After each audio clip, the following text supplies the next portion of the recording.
So my uncle and I, we were really close. He passed away when I was a little girl, and he used to play Pretty Pretty Princess with me, which has these little plastic rings that you wear during the game.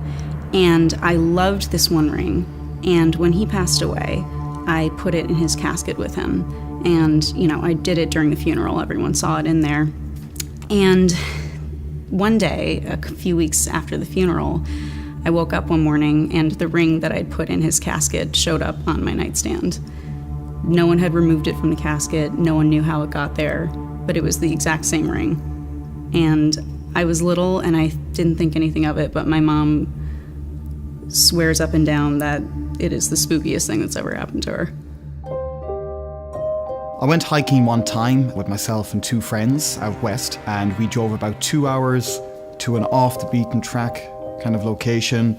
We hiked for the day, and then come the evening time when it was starting to get dark, we came across an abandoned logging camp, and we said we'd set up there for the night. We put up our tents, we lit a fire. It was so cold out, and we had our jackets on and were bundled up trying to keep warm. Out of the darkness on this side, we all noticed a figure coming out. What really struck us was straight away that he had no big clothing on. It was freezing out, we were all wrapped up. He was just in like a red plaid shirt, and he was carrying one of these old school tin lunch pails, and looked like he's from, say, the 1800s or something. And he just walked right through us, just right where we were camped, didn't look at us. He continued on into the darkness on the other side of where we'd camped up. And it took us like 5 minutes to realize just how scared we all were. We can just assume it's a ghost of an old logging guy from 100 years ago.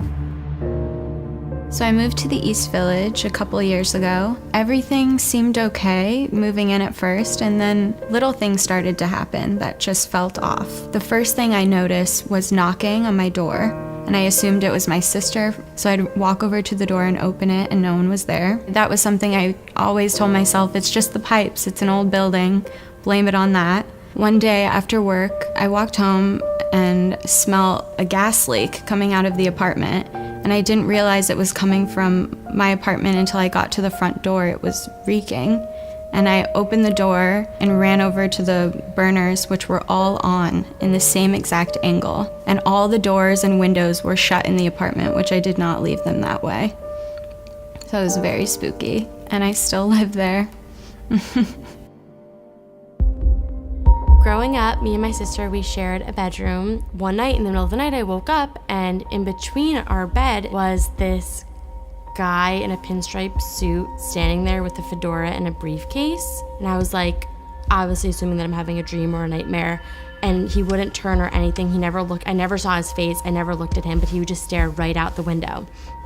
And I threw the covers over my head and would freak out, and then I would fall back asleep. And so one morning after I saw him there, I turned to my sister because we'd woken up at the same time, and I was like, Jillian, I saw this guy last night, and he was standing there with a pinstripe suit, and she was like, and a fedora and a briefcase. And I was like, yeah, and a fedora and a briefcase. And she was like, I saw him too. She's like, I always see him.